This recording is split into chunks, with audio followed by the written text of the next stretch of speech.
Se você quiser, você vai começar a colocar o Padlet ou não? O que que você vai fazer agora? Pode ser o Padlet. Deixa eu abrir o Padlet aqui.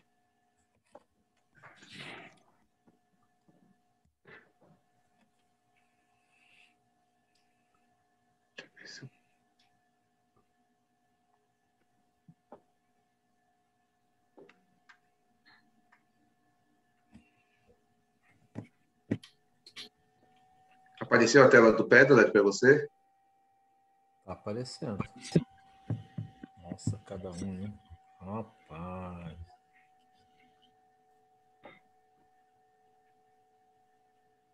Cada pão bonito.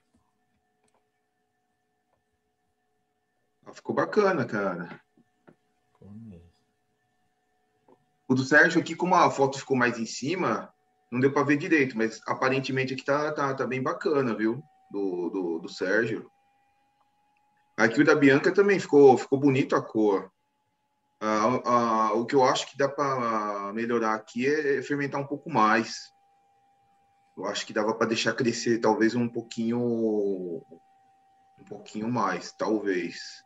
Porque você está vendo esses aqui, ó, quando ele fica esses buraquinhos aqui assim, ó, esses espaços, é que poderia ter fermentado mais. Aqui olhando também, ó, aqui pelo miolo, tá vendo, ó? Dava para ter ficado um pouco mais aerado aqui, ó. Mas com certeza ficou macio por causa da quantidade de margarina ou de manteiga que colocou. Mas eu acho que poderia ter deixado fermentar um pouquinho mais. E da Glaudia aqui, deixa eu ver aqui a foto. Ela colocou várias fotos. Ah, fez várias fases aqui, ficou legal, ó. A forma que ela cortou também. Cortou de uma forma diferente, ficou bacana. Deixa eu ver. Ah, recheou. Esse aqui eu não sei qual que é o recheio que é. Da chocolate? Pode ser. Ou goiabada. Não sei, acho que é chocolate, né? É chocolate. Ah, bacana. É E esse outro é chocolate. queijo? É polengue. É o Legal. polenguinho. Né? Ó, uma ideia boa essa do polenguinho, hein? É bem prática. É só cortar e pôr, né? Isso. É uma excelente ideia. Agora tem uns polenguinhos também de sabor diferente, né? Tem acho que de morango, não sei, tem uns polenguinhos diferentes, eu tava vendo esses dias. Bem prático. Aqui, a única coisa que eu acho que dava para fazer, talvez, fosse dar mais voltas. Pelo menos esse aqui. Os outros ficaram com as voltas boas. O que você achou do resultado? Você achou que ficou bom, Laudi? Ficou sim. Aí eu pus que eu usei, em vez do ovo, uma farinha. Farinha que substitui o ovo. Tá, que farinha que é essa que você colocou? Ela chama farinha substitutiva do ovo mesmo. É para veganos. Ah, entendi. Essa farinha eu não conheço. Pode ser, pode ser. Na primeira foto, minha mãe colocou: cada 100 gramas equivale a 33 ovos. E aí, só no fim, quando a gente foi fazer a planilha, que a gente viu que era para pôr 1/3 de ovo. E a gente pôs o equivalente a quase 8 ovos. Nossa. Então, e essa farinha, ela dá liga, dá aderência. Então, por isso que eu acho que talvez não tenha aerado, né? Mas ficou bom, não estamos passando mal. É que não o pode ovo, ver o ovo na frente. o ovo também ajuda a dar volume, né? Então eu não sei como é que é essa farinha que substitui o ovo, se o fato de não ter colocado o ovo tem afetado essa questão de volume, né? Então, como eu não conheço essa farinha que você falou, mas assim, macio vai ficar de qualquer forma, né? Por causa da quantidade de margarina ou de manteiga que coloca. Mas se o resultado ficou bom, daí da próxima vez é só calibrar e ver como é que fica, fazer um comparativo.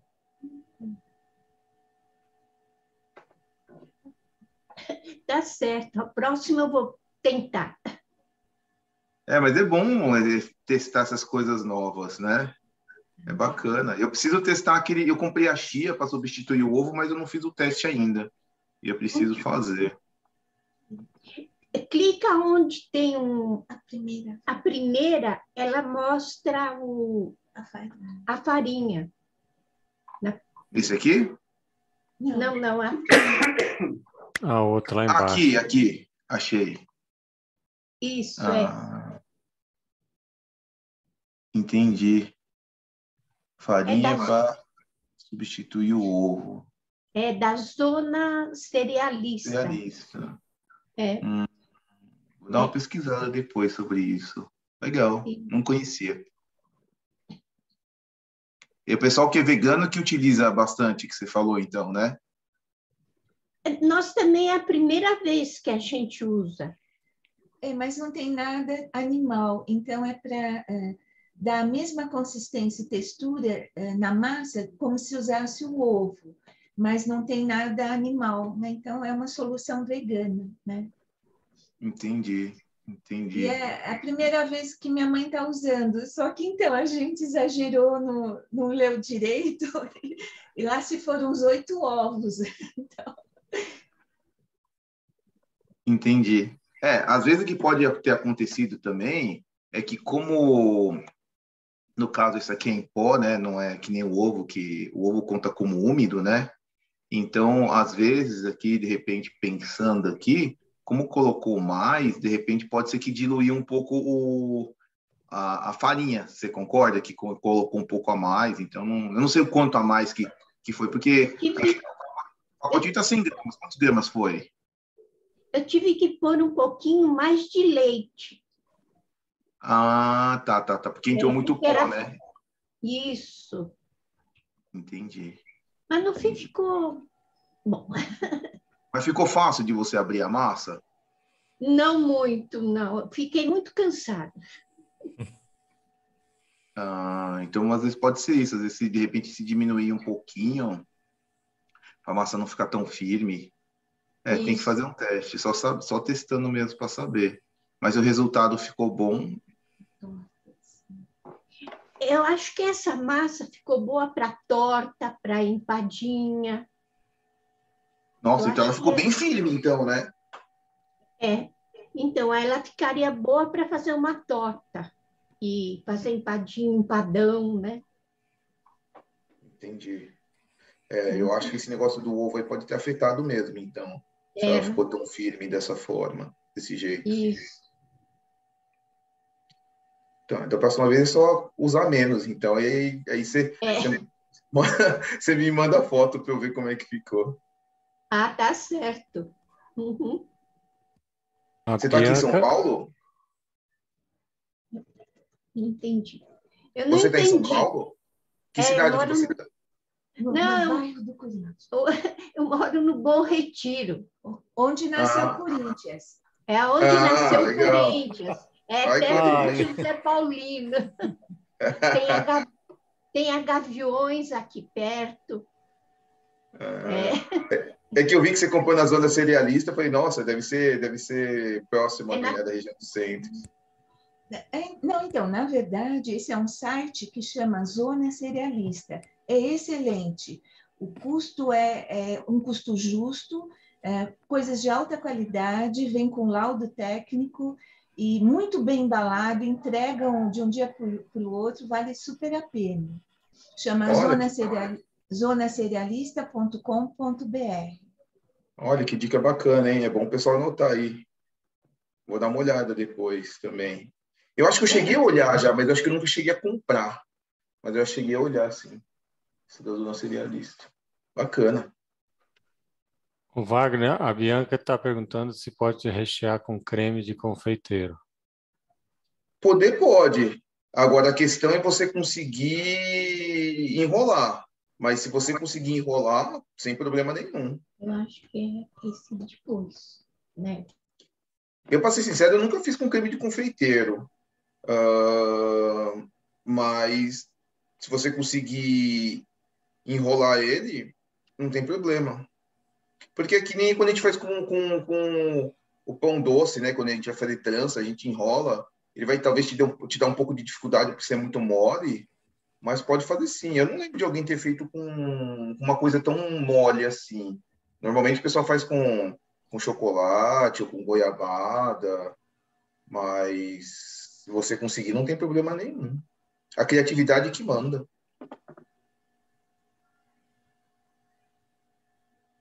Você fala de colocar o creme depois de assado, Igual lua de de mel. injetar, eu acho que daria sim, é. Eu não vejo problema nenhum de injetar ele. Seria até uma ideia bacana de resolver esse problema. Seria até uma ideia criativa de resolver esse problema. Teria que testar. Teria que testar. Eu acho que seria até mais prático. Até. Eu nunca tinha parado para pensar nisso. Mas bacana. Testa e manda foto para a gente ver como é que ficou. Vou ver se na próxima vez que eu fizer croissant, eu vou testar desse jeito.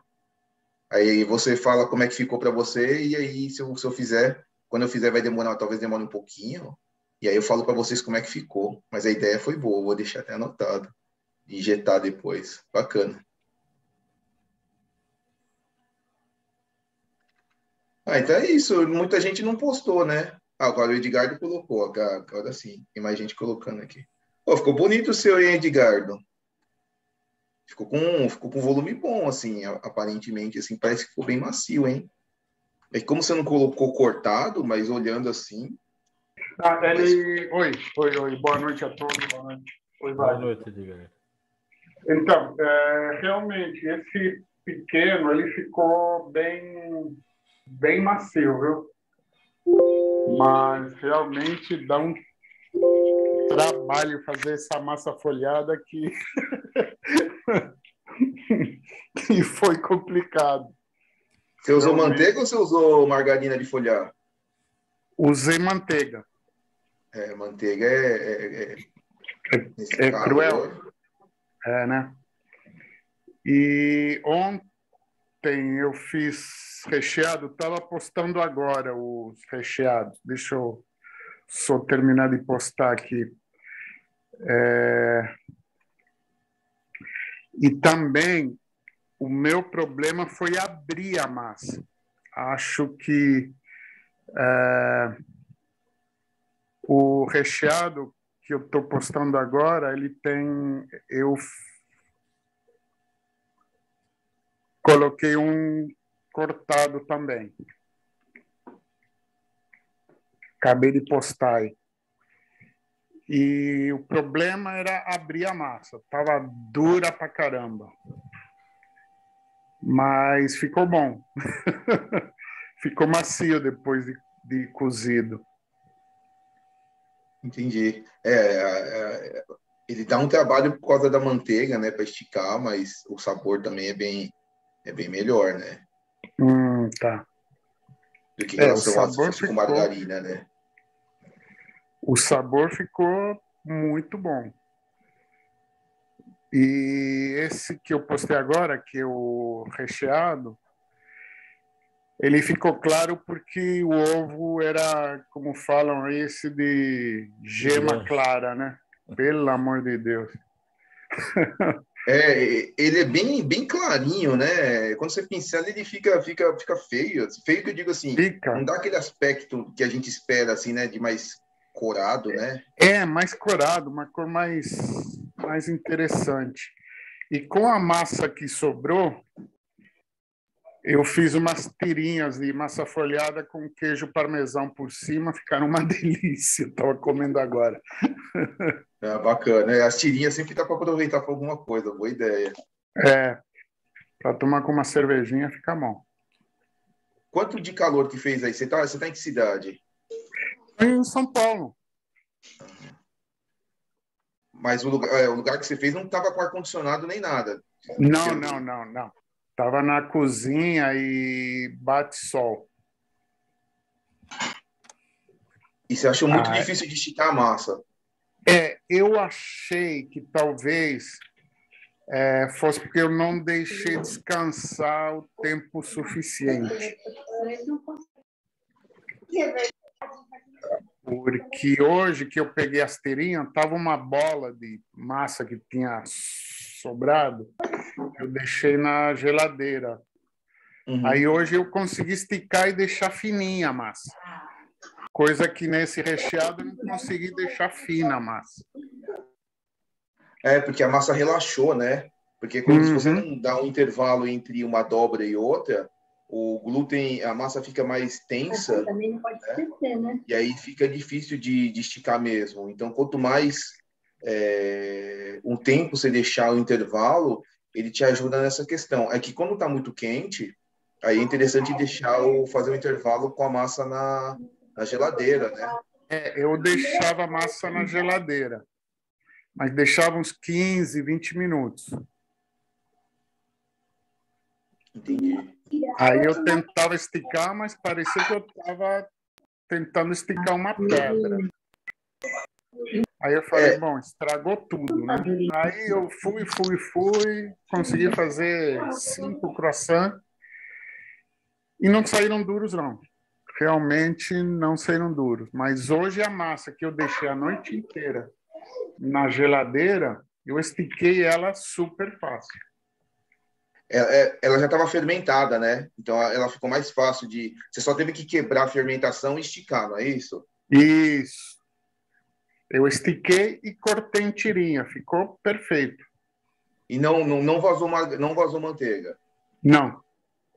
E não Então, vazou beleza. manteiga. O que você pode tentar fazer da próxima vez é isso. Então, deixa da última dobra, vai fazendo as dobras, e aí quando você for abrir a última para cortar, então deixa descansar, a massa vai fermentar, depois você quebra a fermentação e fica ela. Aí você modela e fermenta de novo. Eu acho que essa é a técnica mesmo.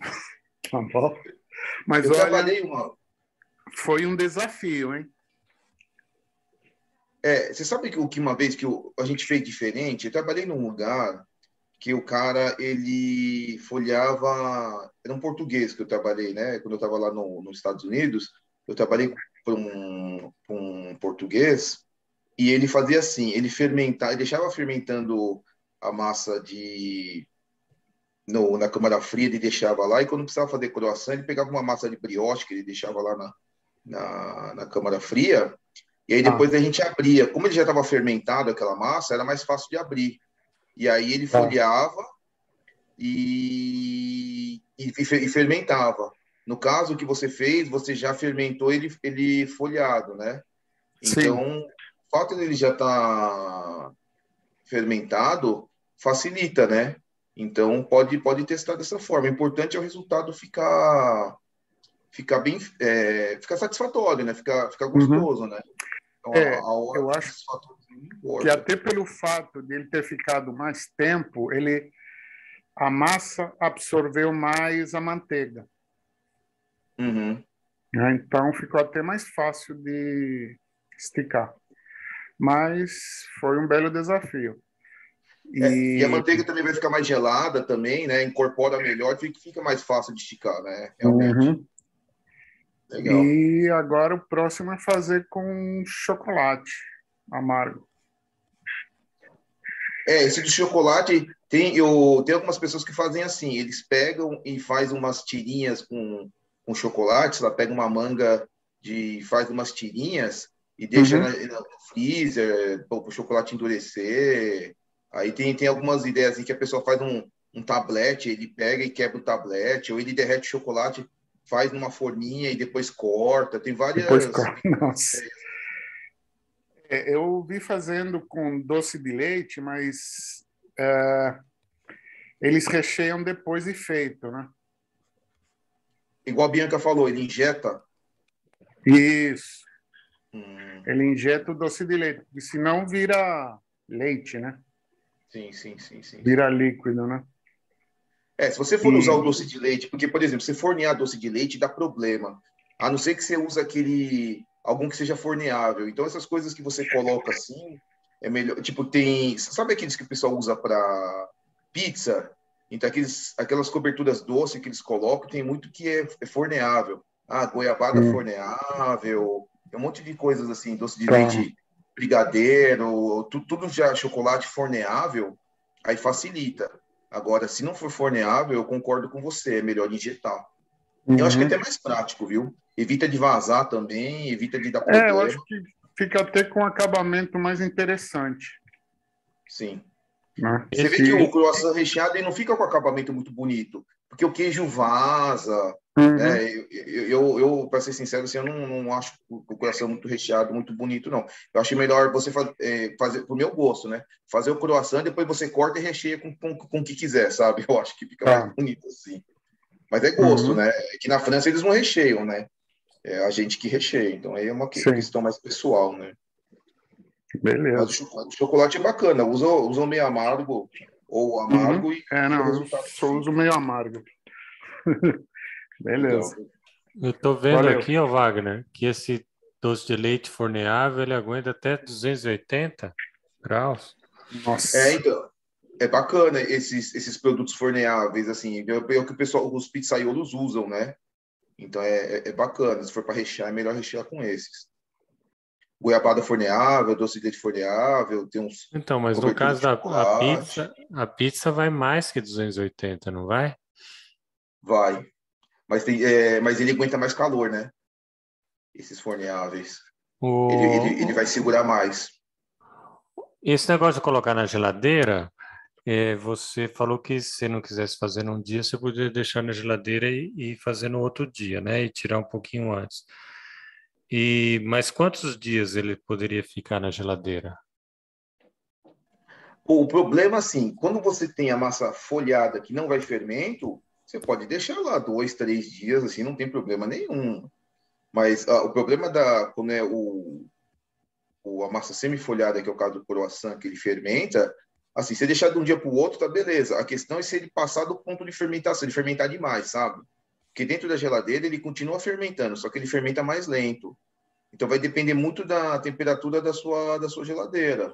A questão não é nem o tempo que ele fica, a questão é o tempo de fermentação, é a fermentação que ele vai ocorrer dentro da geladeira.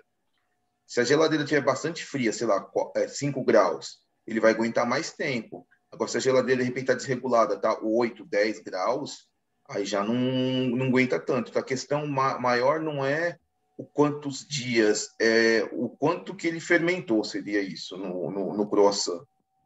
Você Entendi. entendeu? A massa folhada, como não fermenta, não tem problema nenhum. Pode deixar lá 2, 3, 5 dias, não tem problema.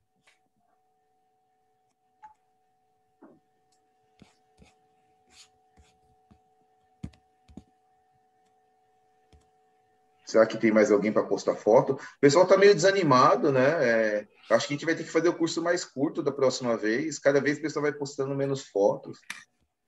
Eu achei que o pessoal ia ficar contente, ia fazer mais pão para comer mais, vender, congelar. Parece que o pessoal está ficando desanimado. Eu sei que hoje muita gente está desanimado por causa do Corinthians. Eu sei, eu também estou desanimado. Foi Não, eu por tô isso que o feliz. pessoal não veio, não foi? Hoje. Eu acho que sim. Ressaca. Eu acho que o A, pessoal Bi- acabou ficando muito chateado com o que o Corinthians a, perdeu. Mas a Bia- gente já sabia que ia perder. Eu sou corintiano, mas eu sabia já que ia dar ruim. Mas a gente sempre fica desanimado. A a Bianca tá Bianca ganhando aqui, ó. dinheiro com isso aí. Bianca tá ganhando dinheiro aí. Ela, Aí, ó, e, tá vendo? não, só, Excelente. não só ganhando dinheiro e tá feliz com o Mengão lá. Tá vendo? É isso aí. Ah, então bacana. Do Padlet é isso, Dutra. Se quiser passar para a parte da planilha ou para a parte do vídeo, você que fala aí. Eu acho que a gente pode falar um pouquinho sobre os custos, mas é bem pouquinho, porque acho que talvez algumas pessoas possam querer, outras não, né? Deixa eu ver aqui.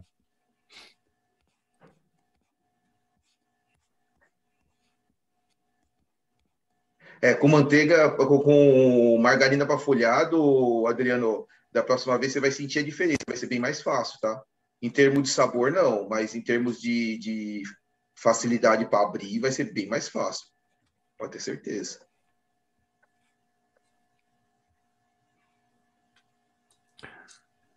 Vamos lá, então. Então, pessoal, eu não estou querendo entrar muito em detalhes na parte contábil aí, mas eu queria passar alguns conceitos para vocês aí. Eu sou só técnico contábil, eu não sou contador, mas eu dou aula na contabilidade aqui na USP, tá? O que eu queria mostrar para vocês, quando a gente fez esses custos aqui, e aí a gente determina o custo por unidade, uma coisa importante aí que a gente tem que pensar é o seguinte, quer dizer, o custo que a gente calcula aqui não é necessariamente o custo que a gente vai vender, porque quem que fala, quem que dita o preço é o mercado. Então, na verdade, você tem que ver se você consegue fazer o custo do mercado. Então, não é você que determina o custo, é você que tem que se adaptar ao mercado. Então, a gente fez essas planilhas, a gente não compartilhou ainda, né, Wagner, essa planilha? Não. Então, essa planilha aqui, ela tem o mesmo processo que tinha feito, a única coisa é que eu deixei em verde aqui o biológico fresco, seco, porque eu errei uma vez e aí não cresceu, né?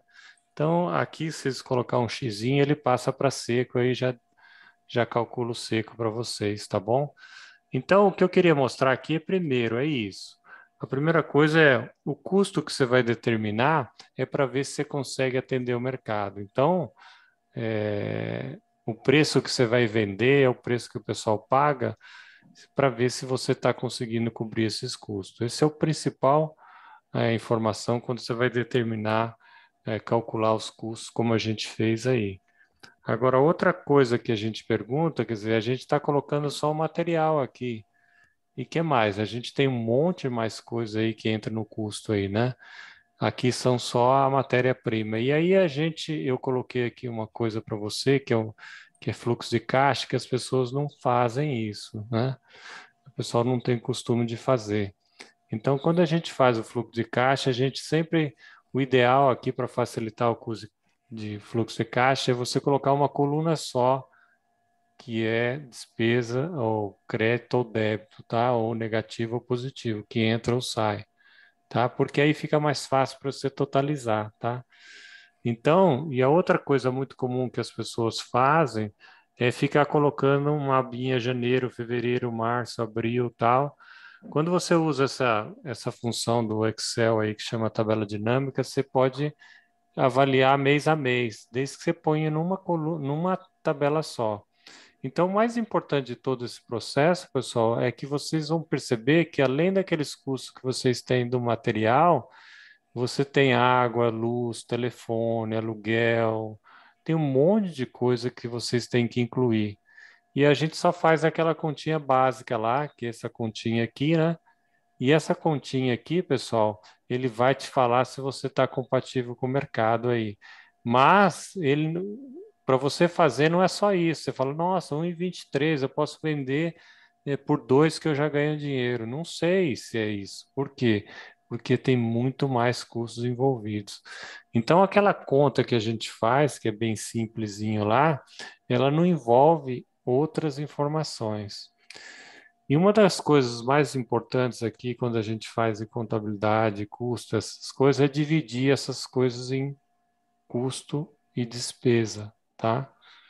Então, é importante aí que quando vocês falam custo, a gente está associando direto ao produto lá. E quando é despesa, é indiretamente ao produto. Então, se eu estou gastando gasolina para entregar, isso não tem nada a ver com a fabricação do pão. Tem a entrega, por exemplo, né? Então, quando a gente divide em custo e despesa, o que que acontece, pessoal? A gente começa a entender um pouquinho melhor o processo. Porque a despesa fixa, por exemplo, o aluguel, você vai pagar independente de você vender. Então, é importante que a gente consiga dividir essas coisas aí. Porque se a gente não consegue dividir a coisa de produção e a outra que é não produção, aí fica um negócio complicado de você gerenciar. Não só gerenciar, mas quando você quer diminuir o custo, aumentar a produtividade, você vai trabalhar nos custos, tá? Porque despesa é só infraestrutura. Quer dizer, se você tem uma pessoa, não dá para baixar. Mas se você conseguir fazer mais produtos aí num determinado tempo, você aumenta a produtividade. Então, o primeiro conceito é o que que é custo, o que que é despesa, pessoal? Então, custo é aquilo que está associado à produção, tá? E quando é despesa, ele está ligado à geração de receita, mas ele não tem uma ligação direta com a coisa. Por exemplo, aluguel, internet, telefone, são todos despesas. E quando você calcula aquele custo, você não está jogando no produto, tá?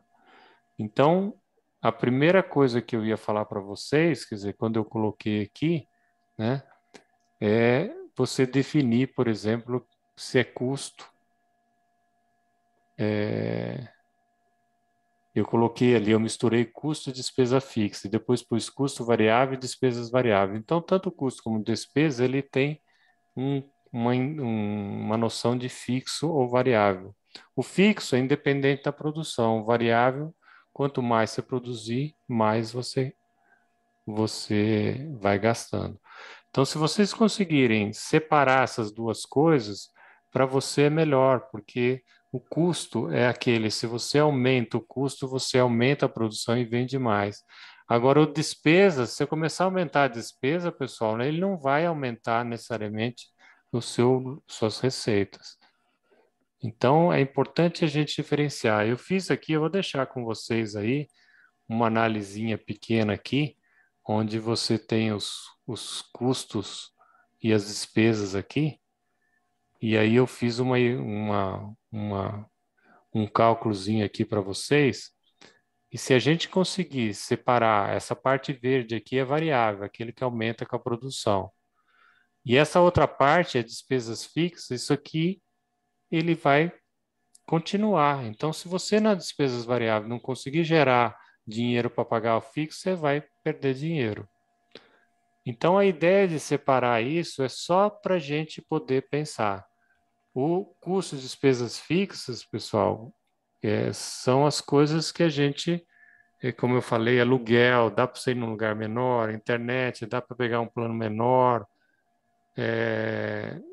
comissão de vendedores, impostos, salários da parte administrativa. Então, produzindo ou não, você vai ter essa parte fixa.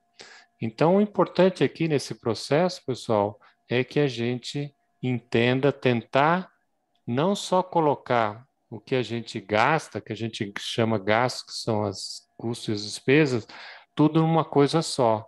Se a gente conseguir separar, né, o que é custo, o que é despesa, o que é fixo, o que é variável, a parte fixa a gente vai ter que trabalhar, ou seja, vai diminuir os custos, ou as despesas fixas, os custos fixos, etc. Porque a variável, pessoal, se eu parar de produzir, ele não tem mais a variável. Agora a fixa continua. Então, o que que eu queria que vocês tentassem pensar um pouco, é a hora que vocês forem fazer um fluxo de caixa no Excel, tente separar um pouquinho o que é fixo ou o que é variável, porque se você não separar isso, pessoal, você não sabe aonde cortar. Agora, quando eu separo fixo, como eu falei para você, aluguel, eu posso achar um lugar mais barato, né? Agora, quando eu falo o custo variável, por exemplo, de produção, aumenta a energia elétrica e tal, eu estou aumentando, mas por outro lado, eu estou gerando mais produto e se eu vender é ótimo, né? Agora, não adianta eu ir para uma casa maior se eu não vou ganhar dinheiro suficiente para pagar. Então, acho que é importante que a gente tenta separar um pouquinho o que que são esses gastos. Primeiro, se ele é custo ou é despesa. Aí depois se ele é fixo ou variável. Então, quando a gente pega o fixo, a gente tem condição de eventualmente diminuir, né? O variável varia com a produção. Então, se eu aumentar, eu ganho mais dinheiro e gera mais receita. Agora, as despesas fixas, ele independe da produção. Então, quanto mais você economizar nesse item, melhor o seu resultado. Porque, na verdade, esses custos variáveis você ganha para pagar os custos de despesas fixas. Então, eu ganho de um lado e tiro do outro. Só que tem um lugar que dá para tirar mais. Se eu diminuir, por exemplo, os custos variáveis, eu vou diminuir uma produção. Então, esses são alguns conceitos aí que não é um negócio tão fácil de a gente aprender, mas o que eu queria deixar para vocês é essa, pessoal. Tenta dividir seus gastos em fixos, em custos e despesas, e depois em fixos variáveis. Aí tente sempre você melhorar um pouquinho ou diminuir esses custos fixos. Essa é a primeira coisa que a gente vai. Os custos variáveis, se a gente diminui a produção. Então, o que a gente tem que fazer é aumentar essa produção desde que a gente venda para pagar os custos fixos, tá? Então, é só uma introduçãozinha que eu queria passar para você, para que vocês não pensassem só nesses valores que vocês estão calculando aí da mandioquinha. Tem muito mais coisa envolvida aí. E quando a gente não consegue diferenciar o que é fixo ou variável, a gente não sabe onde cortar. Aí a primeira coisa que as pessoas fazem é diminuir a produção. Aí diminuiu a produção, você não consegue pagar os custos e despesas fixas. Então é isso que eu queria passar, viu, Wagner? É tentar um pouquinho essa ideia que, na verdade, a gente tem um monte de custo que a gente tem na padaria ou em casa, eventualmente, que a gente não está embutindo no preço final. E aí, quando a gente não está embutindo no preço final, a gente tem uma falsa impressão que a gente está ganhando muito dinheiro. Mas, no fundo, você está tendo uns gastos na sua casa. Você está tendo uns gastos no seu gasto, está sendo um gasto em um monte de coisa que você não está computando. Então, você dá uma falsa impressão que você está ganhando muito dinheiro aí. Aí você fala assim, se for hobby, tudo bem, né, Wagner? Mas se você quiser ganhar dinheiro, você teria que tentar calcular aí um pouquinho além daquela matéria-prima que você usa, né? Sim. Então, acho que era isso, viu, Wagner? Eu queria só tentar, eu acho que o recado mais importante é essa, né?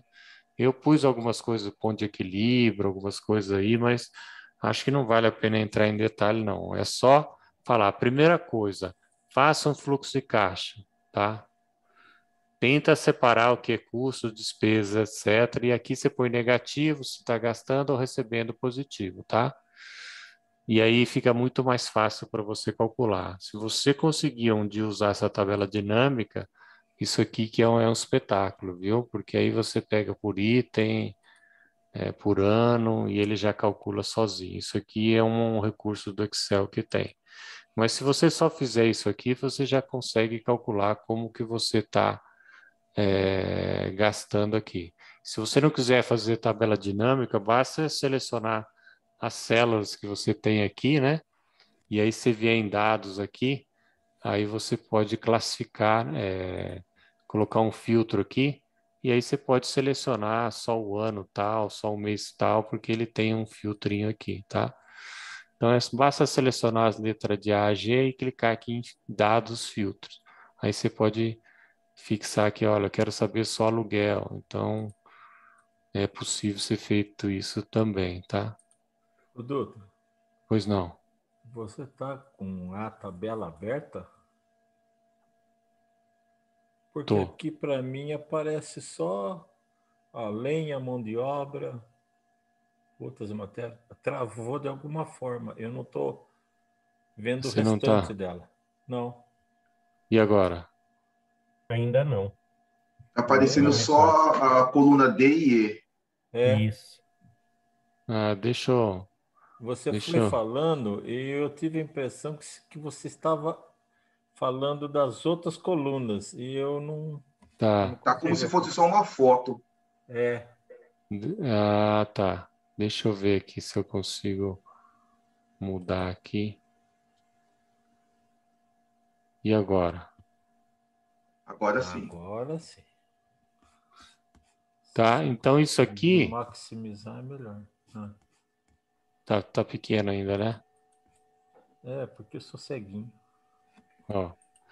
Então, se você conseguir Aí. colocar, o importante aqui é que você coloque um fluxo de caixa aqui, é o que você entra e sai. Coloque uma coluna só, negativo que sai e positivo que entra, tá? Se você conseguir separar aqui em despesa, custo, variável, etc e tal, fica melhor, porque aí você consegue identificar o que é possível cortar ou aumentar, tá? Porque se você não souber isso, você estiver cortando um custo variável, aquele vai afetar a sua produção, e aí você não ganha dinheiro. Então a gente precisa identificar o que tem. Então, a coisa mais comum que ocorre são essas despesas de escritório, administrativa, essas coisas, né? A gente acaba gastando muito lá e isso, na verdade, ele vai gastar independente de você produzir. Então, esse é um problema. Então, mas se você não separar isso, então, telefone, contador, aluguel, material de expediente, segurança, se você não souber que isso é fixo, então você pode querer cortar uma outra coisa. Então, a dica que eu dou é você tentar separar esses gastos. A gente chama assim, ó, gasto é custo e despesa, tá? Então, despesa é relacionada indiretamente com a produção. Independente de você produzir ou não, ele vai ter, né? E custo é aquele relacionado com a produção. Aumenta a produção, aumenta o custo, tá? Eu acho que Mas isso aí o é custo variável, por exemplo, você não vai cortar, mas o interessante é que você olhando, sabendo diferenciar um com o outro, aí se você vê que dá para, por exemplo, você consegue diminuir, né, o caso da despesa, né? Fala assim, eu vou para um lugar mais barato, né? Eu vou tentar Uhum. diminuir aqui né, o plano de telefone, essas coisas. E ali no custo do produto não dá para você deixar de usar o ingrediente. Mas aí você conseguindo enxergar isso aí, você consegue verificar que você pode substituir, não é isso? Vou usar uma Isso. farinha mais barata, ao invés de usar manteiga, eu vou usar margarina. Não é É, isso? Você conseguindo isso. separar? E lembra do custo, tem o fixo e variável. Então, o custo fixo, por exemplo, é a manutenção da sua máquina lá, porque é um custo fixo independente de você produzir, quer dizer, ele está afeto à produção, mas, por exemplo, eu posso ver e comprar uma máquina mais barata ou comprar uma outra mais barata que gasta menos energia, então eu estou diminuindo esse custo fixo aí. O variável é aquele, você comprar mais matéria-prima, você vai produzir mais, comprar menos, vai produzir menos. Então, quando você começa a diferenciar o que é fixo ou não, aí você pode falar, não, ó, eu tenho uma máquina mais barata que tem uma produtividade maior e é mais barata ainda, então eu diminuo aquele custo fixo. Eu tenho uma máquina que dá muita manutenção, se eu for trocar, eu diminuo o custo fixo. Então, se a gente conseguir separar essas coisas, fica muito mais interessante. Aí você fala, e as variáveis? Então, se eu vou fazer propaganda, tal, né? Talvez fazendo propaganda eu consigo vender mais, etc. Essas variáveis. A fixa, não. Você tem lá o escritório, tem as pessoas que você paga lá no escritório, tal. Eu estou gastando muito telefone, alguma coisa assim, então vocês vão ter que mexer isso. Mas só o fato de você conhecer um pouquinho o que é um ou outro já facilita para saber onde você pode cortar e onde você pode aumentar para poder. Aí você fala assim: não, não tem problema, eu aumento o custo. Se eu aumentar o custo, não, eu aumento o preço de venda. Só que não é você que diz que aumenta o preço de venda, é o mercado que vai pagar ou não. Então, nem sempre é possível fazer essa mágica. Olha, eu vou aumentar o preço do pão e com isso eu continuo com aquelas minhas despesas lá fixas, tranquilo. Isso também é um erro muito comum, porque a hora que você aumentar o preço final, Vende o pão. aí não vende. É difícil repassar, né, o custo, né, É. esse aumento do custo. É difícil, né, repassar, né? Não é sempre que Então, consegue repassar, né? não dá. Então, aí você vai falar assim, o que que eu vou tirar? Bom, primeiro você tem que pensar nessas despesas aí. Tudo que é fixo é possível você tentar diminuir, né?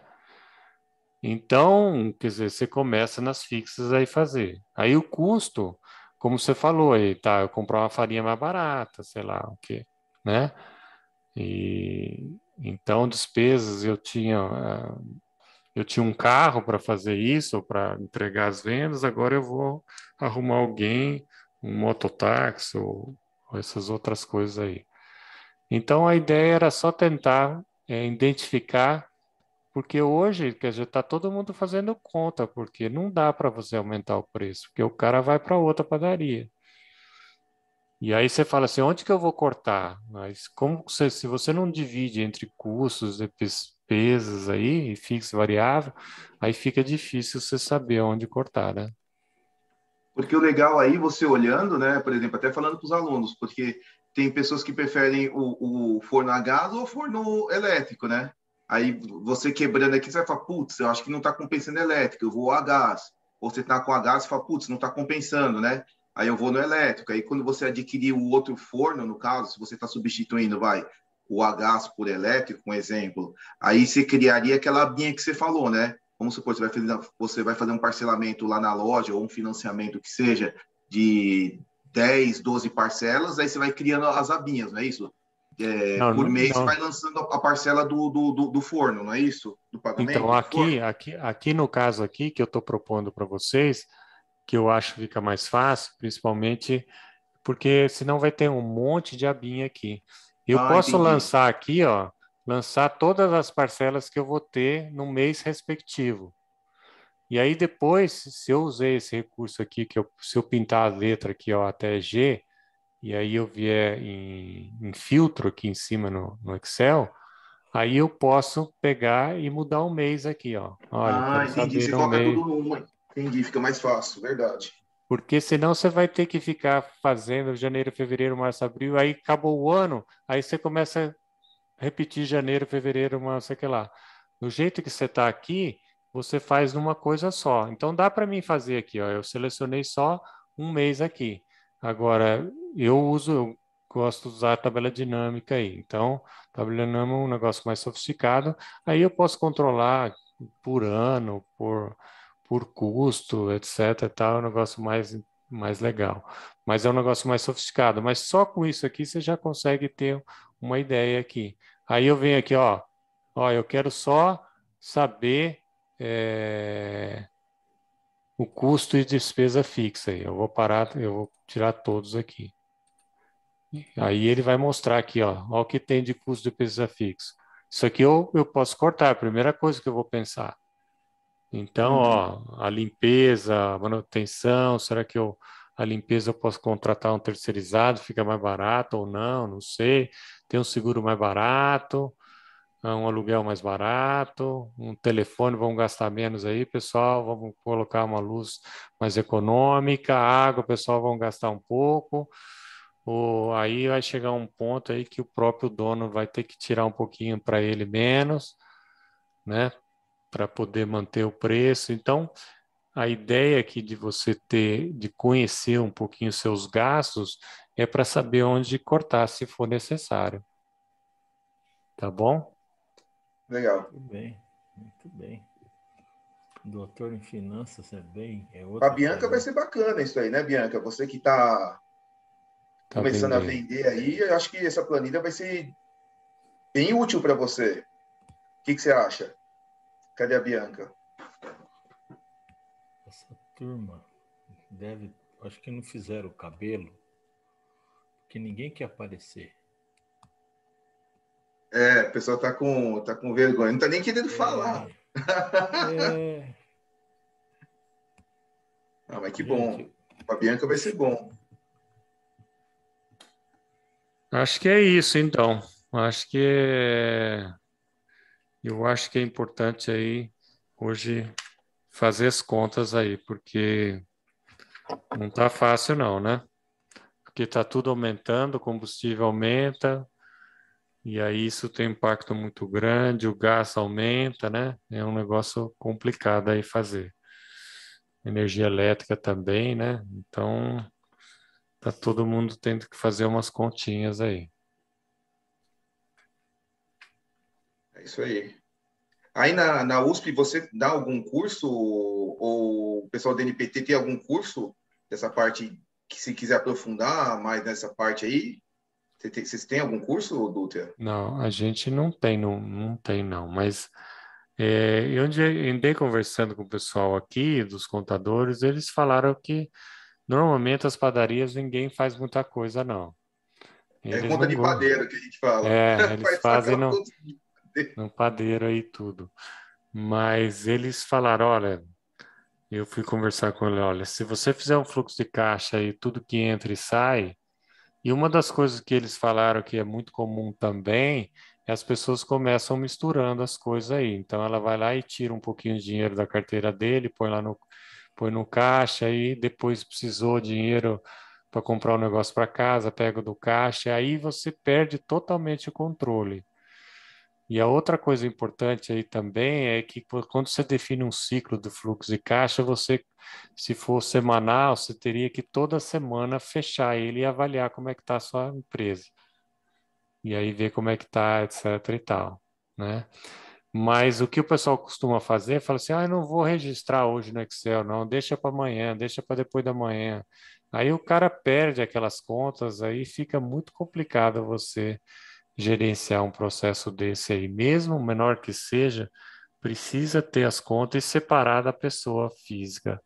É uma pessoa jurídica e uma pessoa física. Isso é porque aí você não sabe, aí você perde realmente essa ideia se tá dando dinheiro ou não tá, alguma coisa desse tipo. Eu acho que essa independência é muito importante aí da pessoa física e jurídica aí.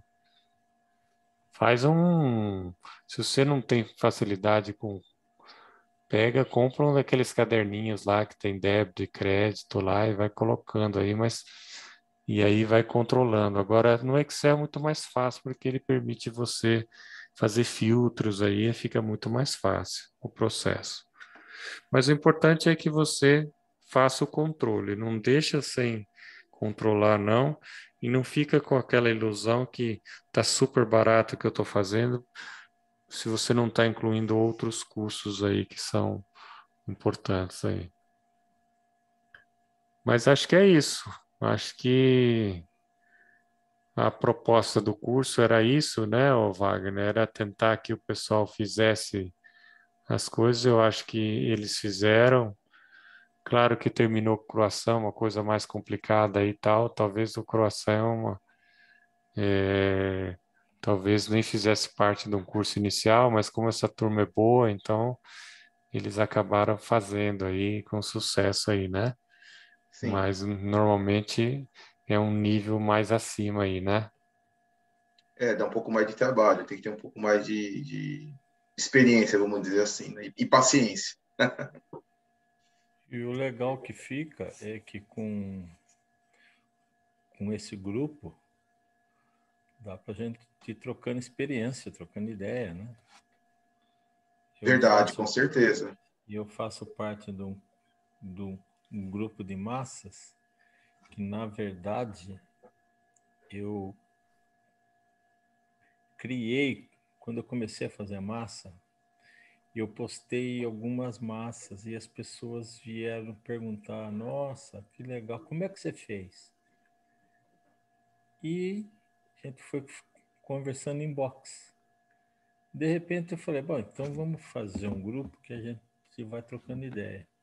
Ali apareceu profissional, apareceu amador aos montes, e essa troca de experiência, falar de farinha, porque a minha massa quebrou, porque a minha não ficou boa, porque isso aconteceu, porque o recheio, quantas dicas que não apareceram e que realmente dá certo. E aqui eu já vi no grupo de WhatsApp que tem bastante dica já. E que tem gente experiente. Eu acho legal isso que o Mário está falando. Eu também fiz um curso de Levan e o pessoal tem um WhatsApp e tudo. Só que eles montaram uma regrinha lá, não pode falar de política nem Ah, futebol. não. Aí, se Nem, falar, é banido aí o negócio. nem vai Senão, Corinthians, nada disso. Só mesmo. Né? Aí, se quiser, fala no particular. Senão, é porque verdade, dá senão certo. fica se misturar política e futebol, aí complica, né, Mário? A gente A se comida comunica é um assim. sinônimo de união, né? Futebol e política acaba sendo algo que vai ao contrário, ele acaba É a desagregando, discórdia. né? É a Vai dando discórdia. discórdia. Discórdia. Mas comida já é uma coisa que une, né? Então é mais bacana. Depois o que eu vou fazer, eu posso até colocar aqui no chat para vocês O Dutra deu uma ideia boa, assim, para vocês que estão começando, às vezes fica com receio de saber o que comprar e o que não comprar. Eu coloquei embaixo de cada pão no Moodle, né, os equipamentos e sugestões de equipamentos e máquinas, mas eu separei 3 aqui que talvez seja interessante para vocês começarem, como amador, como hobby mesmo. Então, eu acabei separando, eu posto aqui no chat, mas vou colocar também no WhatsApp, que acho que vai atingir mais pessoas. E lá tem as sugestões, né? Claro que você não precisa comprar aquela máquina, mas assim, tem uma sugestão de batedeira que eu vi, que essa daí tem até mais potência é parecido com a minha em termos de potência. Eu nunca usei, mas assim, pelo que eu vi, ela tem uma potência boa. E tem algumas outras coisinhas assim que o termômetro. Então, assim, eu vou colocar ali só para servir de guia para vocês do que comprar, mas assim serve só como guia. Não precisa ser exatamente aquele, mas só para facilitar para quem tá começando. Tá? Então depois eu posto no chat e posto no WhatsApp também. Tem umas perguntas aqui, ó. O Adriano perguntando se a farinha, se colocar a farinha na geladeira na véspera faz diferença ou não. E o Vitor estava perguntando da planilha dos pães que não ganharam a votação. Se tem a receita aí. Bem, vamos lá. Da farinha, você pode colocar na geladeira sim, ela ajuda a baixar a temperatura. A única coisa é que você tem que colocar ela lacrada para não pegar a questão de umidade. Tá? Então, a temperatura da farinha influencia sim. Quando eu trabalhava em fábrica, eu tinha um problema, porque assim, quando era verão, o pessoal, pelo menos o meu chefe tem um silo lá, né, onde ele colocava farinha. Eu não sei quanto de farinha que entrava, mas entrava farinha pra caramba ali, era muito grande aquele silo. E diz o meu chefe lá que o caminhão vinha do porto, ou do porto não, vinha da estação, acho que a farinha vinha de trem. E aí descarregava no caminhão e o caminhão vinha levar para a gente colocar na fábrica. Só que o caminhão vinha pegando sol na estrada, então aquilo lá vinha esquentando, então a farinha vinha muito quente. Então, assim, isso influenciava na qualidade do pão que a gente fazia na fábrica. Então, quando a farinha chegava naquele dia e no dia seguinte, até aquela farinha esfriar, dava muito trabalho para mim, que eu tinha questão de controlar a temperatura, colocar água mais gelada e tal. Então, sim, você pode colocar na geladeira que facilita. A única coisa que você tem que tomar cuidado é a questão da umidade. Só isso. Toma cuidado que a geladeira é bem úmida, né? Então, para não afetar essa questão da umidade. E a outra pergunta, qual que foi, Dutra, que eu não entendi? O Vitor estava perguntando da planilha dos pães, ou seja, da receita dos pães que não ganharam a votação. Daquele do pão australiano e tinha qual mais? Que ganhou croissant, né? Tinha a ciabatta, não é? A ciabatta, A ciabatta. Eu posso disponibilizar para vocês sim essa planilha. Eu faço aqui para vocês a planilha e disponibilizo sim. Qualquer coisa eu jogo no grupo, ou no Moodle, ou nos dois. Ô, Wagner, eu estou olhando aqui, eu cliquei naquele link que você passou aí do termômetro, tá em promoção R$7 na Amazon. Sério? Tá, o preço tá bom, hein? R$7. Qual deles? Esse termômetro. Do forno? Do forno. Tá barato. Eu tenho uma dúvida. Quando se usa leite, dá para colocar o de baixa lactose integral? Tá, o leite, a questão da lactose para a gente não tem tanta importância. Não altera em nada. O que importa para a gente no leite é a questão da gordura. Tá, então, assim, por isso que eu recomendo sempre usar o leite integral. Porque não faz muito sentido você pensar na gordura e usar um leite desnatado. Porque o leite desnatado tem no máximo, pela lei, no máximo 0,5% de gordura. Então é muito pouco, é quase nada. Então é melhor você usar um integral, não faz sentido usar um que não seja um integral. Agora, a questão de ter lactose ou não, para a gente não influencia. A gente coloca a função por causa da gordura mesmo. Tá? Porque a lactose está ligada ao açúcar, então para a gente não faz diferença. Outra coisa, me deu uma dúvida e eu tirei pela internet. Colocar tanto de leite morno. Bom, o leite morno é uma temperatura que tem aquele macete que você colocar o dedo, aguentar tanto tempo. Aí eu fui ver na internet. Lá diz que é de 42 a 44 graus. E eu fui esquentar um leite, eu falei, eu vou amornar. Eu achei que estava no morno, mas não estava. Estava em 70 graus, porque eu usei o mesmo termômetro que eu vejo a temperatura do pão. Entendeu? Mas Então aí você estava amornando o leite por causa para ativar mais o fermento, é isso que você está falando? Na receita falava tanto de leite morno. Aí eu falei, bom, eu vou seguir a receita, eu não vou inventar agora. Deixa eu fazer o que a receita manda. Depois, se der certo ou não, a gente Sabe vai qual que é o vendo o problema resultado. de amornar? Que assim, É, o ideal é sempre você usar gelado para você conseguir controlar a temperatura da massa, porque quanto mais frio é, a massa, ela demora um pouco no começo para fermentar, e aí você consegue modelar ela melhor, porque você trabalhar com a massa já fermentando é um pouco mais complicado, né? Então, assim, o problema de você colocar o leite morno, assim, é isso que você falou. Às vezes a gente acha que está uma temperatura e às vezes está acima. E aí o que acontece? Vamos supor que você vai usar um fermento seco. E aí é que hoje em dia é só seco instantâneo, então não precisa mais ficar hidratando, você joga direto na farinha. Mas vamos supor que as pessoas mais antigas pegou aquele época de fermento seco, que você tinha que hidratar. Então a pessoa acaba hidratando com água morna ou leite morno para acelerar o processo de fermentação, para ativar melhor o fermento. Aí o que acontece? Se o leite passar de uma temperatura de 50, vai matar o seu fermento. Então, em vez de ajudar, vai piorar. Então, eu não recomendo esquentar nada. Se você não quer, se você acha que demora muito para fermentar, então ou aumenta a quantidade de fermento ou não coloca gelado. Mas amornar, eu acho que tem esse perigo. Você acaba correndo um risco. Então, eu prefiro, tudo que eu trabalho com gelado, água gelada, porque eu uso batedeira, maceira, então o atrito é maior, acaba gerando mais calor. Agora, se for na mão, usa a temperatura ambiente mesmo. Um pouco gelada, não vai afetar. É melhor você usar água gelada que usar água quente, no meu ponto de vista. Beleza. Obrigado. Deixa eu ver aqui.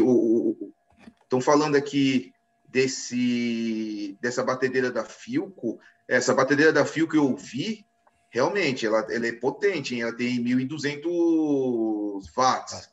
Agora tem que ver a questão, como eu não conheço eu nunca usei essas batedeiras dessas marcas, tem que ver os comentários para ver se, primeiro, ela aguenta, né, como é que é a durabilidade dela, tal, porque às vezes a máquina pode ser forte, o motor pode ser forte, mas o corpo não aguenta, é de plástico e quebra, esse tipo de coisa. E ver como é que é a questão da assistência técnica. Você viu a questão da assistência técnica, por exemplo, a minha batedeira, essa da Bosch, eu gosto dela, tem 800 watts, mas qual que é o problema? As peças são de plástico. Mesmo que seja aquele plástico duro, quando eu fui usar, teve umas 2 semanas atrás, eu fui usar, quebrou um dente. Aí eu fui ver, assim, na massa, tinha um pedacinho do dentinho quebrado do plástico, da engrenagem, porque a engrenagem ela é de plástico, é toda de plástico. Então eu falei, olha só, o motor é forte, tem 800 watts, mas essa peça aqui, como ela é de plástico, por mais que seja um plástico rígido, ela não aguentou, e aí quebrou um dentinho. Continua funcionando? Continua, mas o problema não é esse. O problema é aquele pedacinho de plástico no meio da massa. Ainda bem que o aluno viu, né? O aluno que estava usando e falou, professor, quebrou aqui, caiu um pedacinho do plástico. Então tem dessas questões. Às vezes o motor é forte, mas o corpo da máquina não é boa, né? É que nem carro. Às vezes você pega um carro lá que, sei lá, 6, 8 cilindros, tem uma motorização forte, mas a lataria é fraca, o câmbio é fraco, sabe? Esse tipo de coisa. Então, olhar os comentários é sempre bom para ver o que os donos, né? O pessoal que já comprou, o que eles falam. É que nem comprar carro, né? Você sempre vai perguntar para alguém que já teve, né?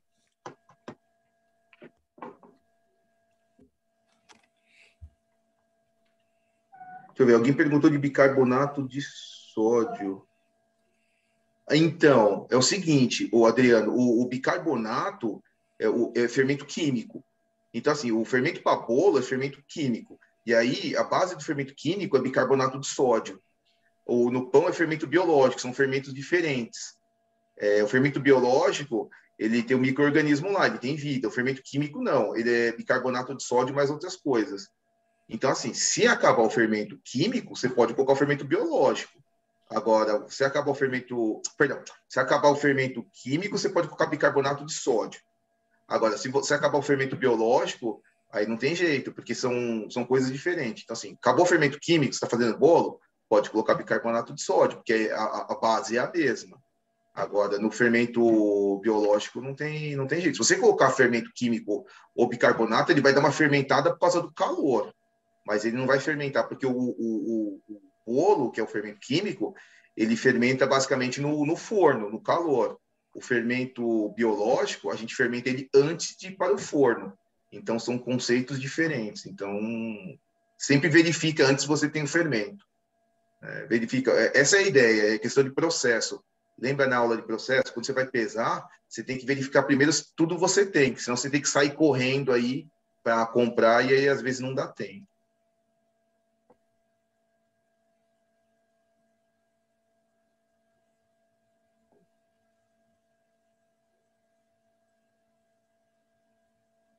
É verdade, o que a Sônia está falando, aqui em São Paulo a gente tem a FIPAM, né? A Feira Internacional de Panificação. E nesses últimos anos, por causa da Covid, não tem tido presencial.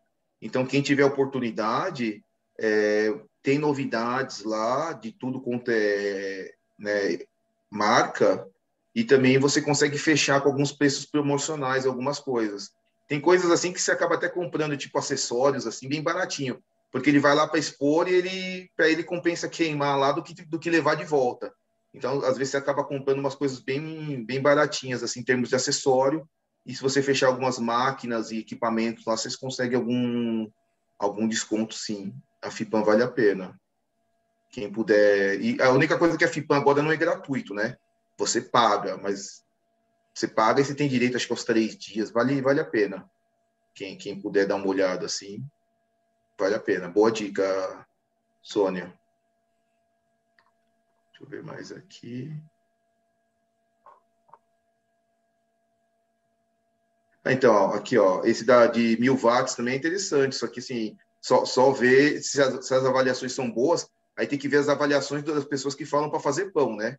Porque se você vê a avaliação da pessoa que faz bolo, não dá para levar tanto em consideração, porque a massa de bolo, o chantilly, né? Ela é bem mais leve do que a massa de pão. Então, é bom dar uma olhada das pessoas que já usaram para fazer pão.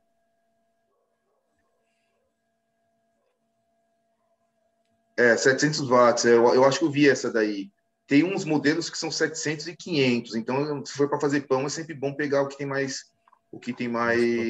potência. Ver se a estrutura aguenta. É mais isso, porque às vezes também o motor é muito forte, só que aí não aguenta bater pão, acaba queimando o motor. Também tem dessa, né? Então é bom dar uma olhada. Eu não posso falar de uma coisa que eu nunca usei, mas dá para usar como referência, assim.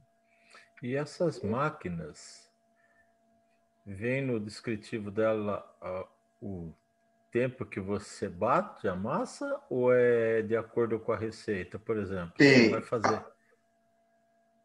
não, assim, você vai bater até dar o ponto de véu. Agora, eu estava lendo numa dessas batedeiras que estava escrito lá, a dona, a moça que comprou essa batedeira, ela falou assim, que a recomendação no manual de instrução falou que era 4 minutos, para não bater mais do que 4 minutos para não superaquecer. Aí eu lembro que ela falou assim, que ela bateu 4, esperou um pouquinho, esfriar e bateu mais. Então, tem essa questão aí o que você pode fazer é fazer autólise. Porque se você não quer bater tanto tempo na maceira, faz a autólise na massa, que aí vai ficar mais fácil de bater. E quando você fizer autólise na massa, enrola a massa num plástico, por exemplo, e deixa dentro da geladeira ou do freezer, porque vai ajudar a baixar a temperatura da massa. E aí você termina de bater na batedeira. É uma forma criativa de você conseguir resolver esse problema, você entendeu?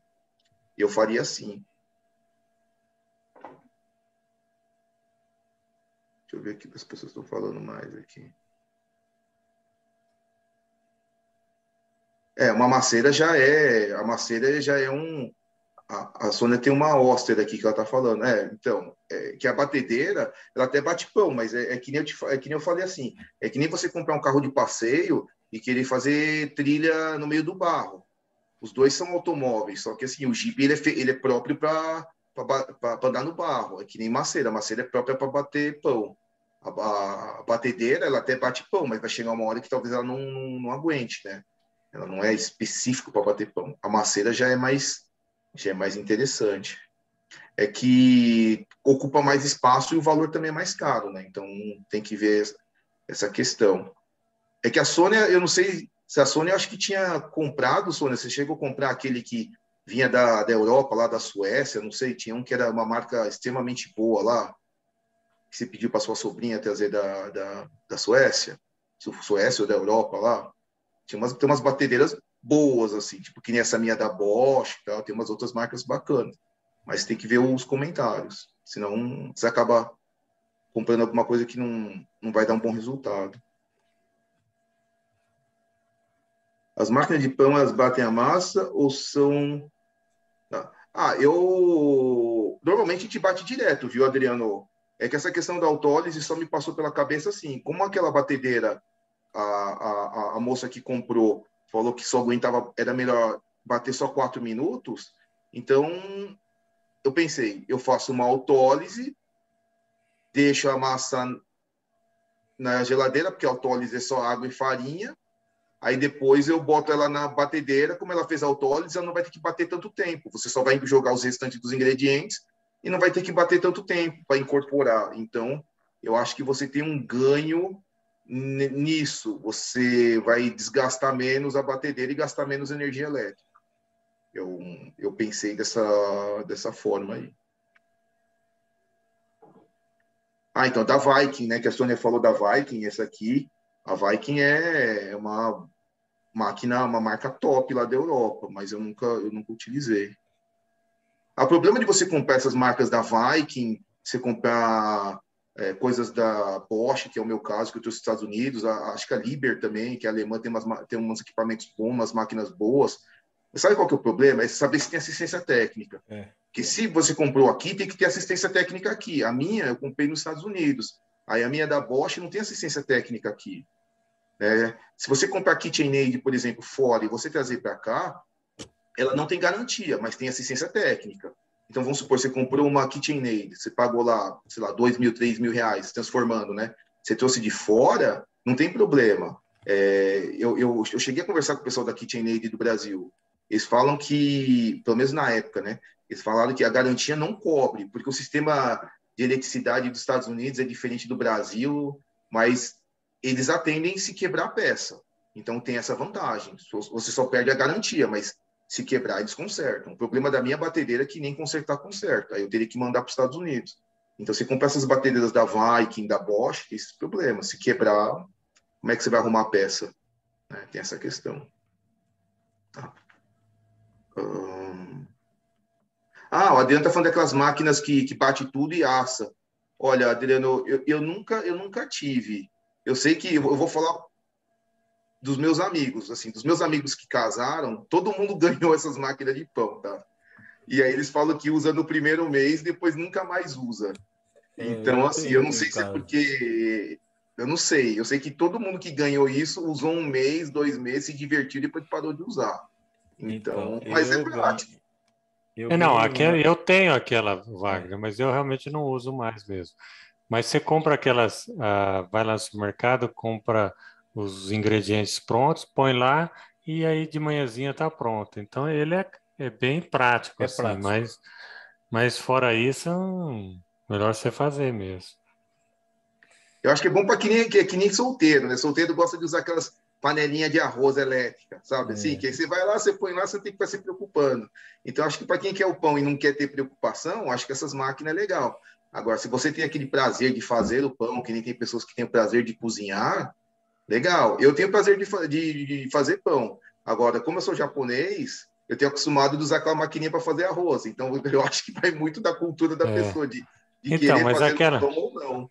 mas aquela maquininha, tipo assim, você programa ela para 7 horas da manhã, o pão tá pronto. Então, ela vai ligar um pouquinho antes lá e faz todo o processo, aí você chega lá cedinho com aquele cheirinho de pão, é bom. Eu tinha uma crock-pot que fazia, em vez de fazer pão, ele fazia as comidas. Então, eu deixava toda a comida lá dentro e aí eu ia trabalhar de manhã. Aí, quando eu voltava à noite, aí você colocava quantas horas que você queria que ele ficasse lá. Aí, quando você chegava, ele já estava pronto. Então, tem essas facilidades. Só que você perde o prazer de você fazer. Aí vai de cada um, né? Eu ganhei essa máquina de pão e eu cheguei a usar, assim, algumas vezes. Aposentei, não tenho coragem de desfazer, virou uma peça de museu, tá lá na estante da despensa e eu não consigo fazer. Agora, ainda mais padeiro que eu virei, rapaz, não vai ter jeito. Então, é a mesma coisa dessa crock-pot que estão falando aqui, ó. É legal, só que para quem gosta de cozinhar não usa. E aí estão usando para fazer a comida das gatinhas aqui. Então é a mesma coisa. Quem tem o prazer de cozinhar, o prazer de fazer pão, acaba não utilizando essas máquinas. Essas máquinas acabam ficando, sei lá, para enfeite, ocupando espaço, ou para outras utilidades. Você vai fazer comida do cachorro, comida da sogra, sei lá, alguma coisa assim. Não, Brincadeira. tadinho. Tem sogras bacanas. É só piadinha. Eu faço pão para ela. Eu faço a comida das minhas gatinhas, porque elas têm doença renal, então me ajuda, ao invés de eu ficar no fogão, cozinhando e depois montando, fica mais rápido, assim eu posso estudar e fazer outras coisas, né? Mas as comidas que eu fiz lá até ficam saborosas, mas não é a mesma coisa. Então eu já fiz costela lá, né, com vários vegetais, pimentão, batata, e não fica o mesmo gosto. Eu gosto mais de colocar montar a travessa, colocar no forno, fica mais saboroso. Assim, não é tão legal. A crock-pot não é, ela é mão na roda, mas não é tão sabor, não deixa a comida tão saborosa. É aquele negócio, né, que eu falei no curso. Não dá para você ganhar em tudo, né? Você ganha de um lado em termos de praticidade, você perde, sei lá, em gosto, em qualidade, né? Mas que minhas cachorras não ouçam isso que você falou, porque elas só comem ração. Elas estão banguelinha, tem que ficar comendo a raçãozinha lá, com a ração miniatura. Se elas escutarem isso aí, elas vão falar que vão querer que faz na crock-pot em vez de ficar dando ração senior para elas lá. Mas é interessante. Mas para cachorro tão fácil fazer na crock-pot. Eu acho que eu vou testar, mas cachorros que eu contei. A vantagem é que minhas cachorras, uma pesa 1,2 kg, outra pesa 2,5 kg. Então, para fazer na crock-pot é tranquilo, é bem pouquinho para elas. Acho que eu vou testar sim. Legal, valeu pela dica, vou testar. É cachorro ou é peixe? É projeto de cachorro. Bom. É chihuahua, eu tenho 2 chihuahua. É projeto de cachorro. Eu achei que era o chaveirinho do seu carro. Para quem mora em apartamento é bom, é pequenininho. Deixa eu ver aqui o que a Adriana está falando. Olha, a farinha de pastel, pelo menos, para fazer pão, eu tenho tido um resultado bom, tá, Adriano? Você está falando de pré-mistura. Assim, então, deixa eu ver se eu entendi. Se você estiver falando de pré-mistura é bacana, ela facilita a sua vida. Basicamente, você só vai misturar água e fermento, tá? Agora, se você estiver falando da farinha, aí sim, eu usei aquelas farinhas de trigo para pastel, para fazer pão, eu tive um resultado bom. As farinhas de pizza, a vantagem é que ela é um pouco mais extensível. Esse croissant eu fiz com 10% de uma farinha mais extensível e 90% com farinha para pizza, né? Farinha de trigo para pizza. E não deu problema. Agora, pré-mistura, qual que é a vantagem da pré-mistura? Aquele que a gente falou no curso. A vantagem da pré-mistura é que você não precisa ficar pesando vários ingredientes. Então, vamos supor, você vai pegar uma pré-mistura de pão australiano. Nossa, você ganha muito tempo, porque aí você não tem que pesar farinha, você não tem que pesar mel, você não tem que pesar açúcar mascavo, você não tem que ficar pesando sal, então você não tem que ficar pesando cacau, então cacau em pó, então você tem essa facilidade, essa velocidade, e tem menos chance de errar, porque se você não vai pesar, já vem pesado, você tem menos chance de errar.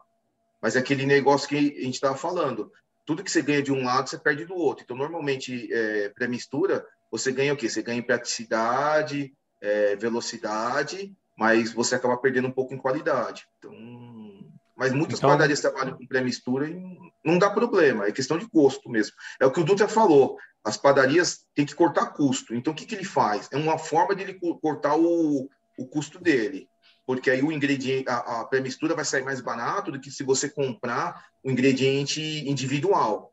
E aí o seu funcionário, ou seja lá, o próprio padeiro, que seja o dono, ele também vai estar reduzindo o custo, por quê? Porque ele consegue fazer mais pão num tempo menor, porque ele não tem que ficar pesando tantos ingredientes. Então, se ele não tem que perder tanto tempo pesando tanto ingrediente, o dia dele rende mais, ou do funcionário.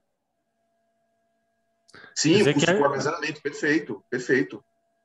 Você baixa o custo com armazenamento, os valores também vai ser mais barato você comprar uma pré-mistura do que comprar os ingredientes item por item, com certeza. Por isso que em padaria a gente usa muito pré-mistura, com certeza. E essas massas que já vêm com fermento?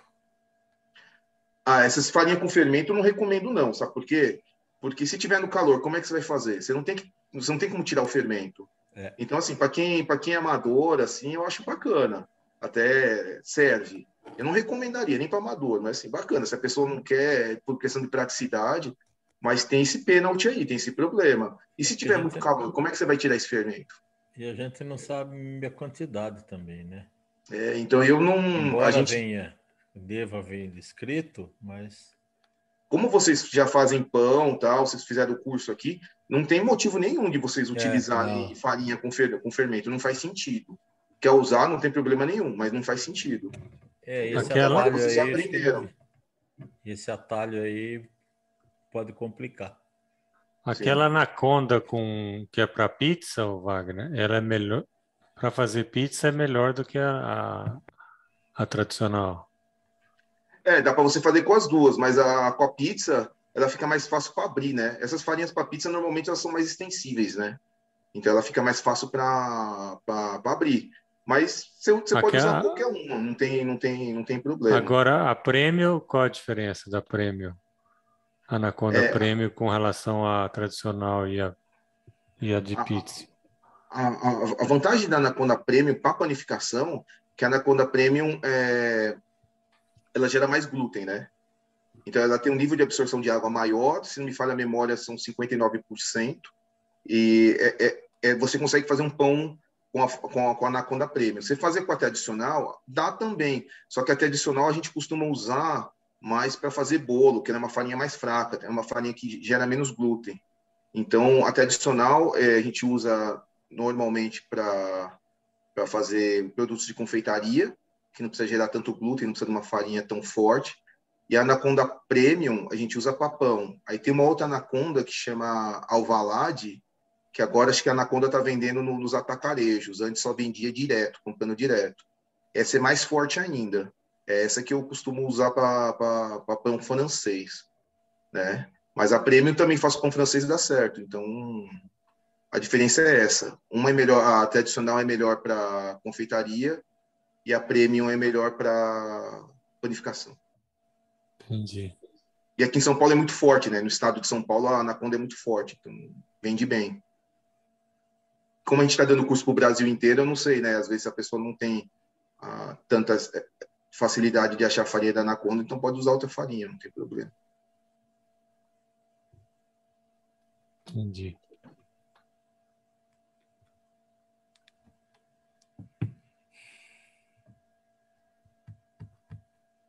Acho que é isso. E você vai falar algumas palavras aí para o Gran Finale? Assim, eu queria dizer para o pessoal que, para agradecer, vocês foram a melhor turma que a gente já teve aqui, do NPT, a primeira e a melhor turma que a gente já teve. Agradecer, né, a participação de todos. A experiência foi fantástica. Para mim foi assim, uma experiência muito boa de fazer o curso nesse formato que eu nunca tinha feito. Uma satisfação muito grande, eu gostei muito. A turma também foi muito bacana, eu achei que foi muito bom. É claro que eu estou sempre aberto, né, para sugestão, para a gente melhorar os cursos. Então, quem tiver sugestão, coloca aí manda no WhatsApp. Se não quiser colocar no grupo, me manda no privado, para a gente sempre estar podendo aprimorar, né, os cursos. Queria agradecer a participação de todos. Eu gostei muito da forma que vocês participaram. Eu vi que foi uma turma assim que participou fazendo os pães, contribuindo, postaram as fotos, colocaram as coisas no grupo. Eu aprendi muito com vocês também, as dicas, principalmente com a Shelly. Aí eu aprendi, né? Ela é nutricionista e me corrigiu algumas coisas. Aprendi muito. Então, para mim, foi muito importante essa troca, né? Então, que a gente possa continuar mantendo, né, esse contato e essa troca de aprendizado, que agora cada vez mais vocês vão evoluindo, né? Então, a tendência é que vocês fiquem melhor do que eu. E aí eu que vou começar cada vez mais a aprender com vocês. Então, a gente continua tendo essa troca de experiência, né, que para mim é muito muito válido. O que fica é isso, né, a amizade e a poder ajudar um ao outro. Então, muito obrigado a todos vocês. Espero que vocês tenham gostado e que a gente possa continuar mantendo o contato e fazer mais cursos juntos aí.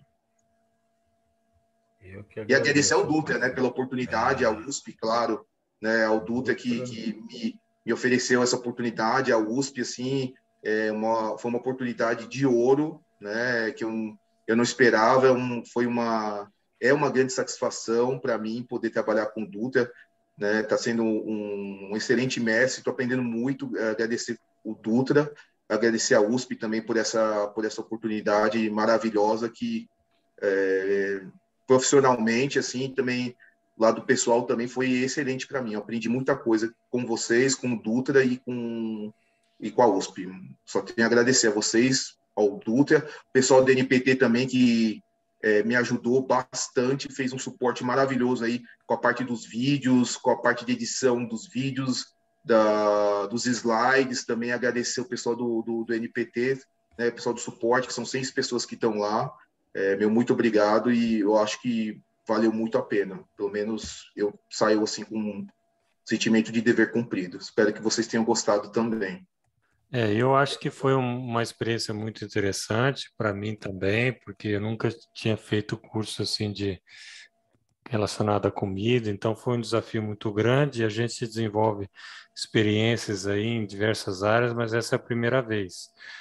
Eu acho que a turma, embora nem todos estejam aqui na última aula, mas a turma que ficou, uma turma bastante participativa, e eu gosto muito dessa ideia de comunidade de aprendizagem, onde um ajuda o outro. E tem muito, nessa turma tem muito disso. Eu acho que isso é o que fica, pessoal, um ajudando, não é só o professor que sabe mais, é todo mundo, um tem uma experiência diferente, e aí vai compartilhando. Isso que é muito bacana aí. Tá bom? Eu também fico muito feliz aí de ter participado. Obrigado. Eu vou agradecer, não em nome da turma, porque a turma está agradecendo aí no chat, mas eu agradeço a oportunidade de rever o meu amigo Wagner Maeda, que eu já estava querendo fazer um curso com ele em São Paulo, mas veio a pandemia, e isso não impede que eu vá, né, fazer um workshop com ele. Agradecer ao Dutra a oportunidade através da USP. Eu que sou, digamos, agregado da USP, a minha esposa é professora aqui em Bauru, já tenho até um número USP, olha só. A vantagem que é ser casado com uma professora da USP, nesse caso. E realmente foram segundas-feiras assim, que eu não vi o tempo passar. agreguei conhecimento, fiz experiência, teve pão que não deu certo, não pensei em desistir, falei, vou fazer de novo porque sou teimoso, e as coisas estão dando certo. Estou comendo bastante pão, isso também não é muito bom, mas estando quentinho, com aquela manteiguinha, que vive o prazer, entendeu? Obrigado, Maeda, viu? E a USP também, um abraço a todos aqueles que estão no WhatsApp, a gente pode trocar ideia, quem não está que entre, é legal. Isso é viver, tá? As amizades, as relações são desse jeito, a gente tem que manter, porque a gente não sabe o dia que o homem vai chamar a gente, né? Mesmo que seja à distância, né? O importante é ter esse contato, né? Essa ligação é muito boa. É energia do mesmo jeito. Tá bom? Um abraço a todos. Diga. É isso aí, Mário. Eu só acrescentando assim o que você falou, que no grupo mantém, e quem quiser postar, né? Porque como a gente não vai ter o Padlet, né? Como a gente não vai estar com o Padlet, quem quiser colocar o Instagram, o Facebook, para a gente adicionar, e aí a gente poder ir acompanhando as fotos dos pães pelo Instagram, pelo Facebook, é bacana. Então, quem quiser divulgar, né, suas mídias sociais aí no WhatsApp para a gente acompanhar o trabalho de vocês, né, a evolução de vocês, é bacana também. É legal, a gente se diverte fazendo pão. Que isso? Que coisa melhor que isso? É verdade. Não é? Não, é isso aí. E viva a vida e viva o pão. É isso aí. E viva o Corinthians, né, Marião? Tá bom, vai. Viva o Corinthians. Vai, Corinthians. Até o próximo curso, né, Wagner? Até o próximo curso. Divulguem, porque eu só fiquei sabendo desse curso porque o Wagner entrou em contato comigo falando, você quer fazer? Senão eu não ia saber. Agora nós já temos esse canal, que é o WhatsApp, ou mesmo Wagner. Divulga. Isso, eu vou divulgando no WhatsApp, nas mídias sociais, no site, né? O Dutra me deu um grande suporte aí para eu conseguir entrar nessa parte digital, né? Agradecer mais ou menos o Dutra, agradecer o NPT Educacional, que é uma escola não só para vocês, mas para mim também, como professor, eu aprendi muito, tenho aprendido muito, né? Fantástico, sim, é uma coisa que vale ouro para mim, né? Esse aprendizado, essa amizade que eu criei com o Dutra, com o pessoal do NPT Educacional e com vocês também. Então, meu agradecimento a todos, ao Dutra, NPT Educacional, à USP, a vocês, e que a gente possa manter esse vínculo e crescendo juntos aí, um ajudando o outro. Beleza. Saúde e vida longa para todos. É isso aí. Obrigado, pessoal. Foi um prazer. Pessoal, um abraço a todos aí. Tchau, tchau. Tchau. Muito obrigado por tudo. Foi muito bom conhecê-los, viu? Foi muito bom mesmo. É isso aí. Um abraço, Edilson. Valeu, Edilson. Abraço. Se não estiver no WhatsApp, entre. É isso aí. Eu tô lá. Eu mando lá então as coisinhas. Então, beleza. Isso aí. Tá bom? Um abraço a todos.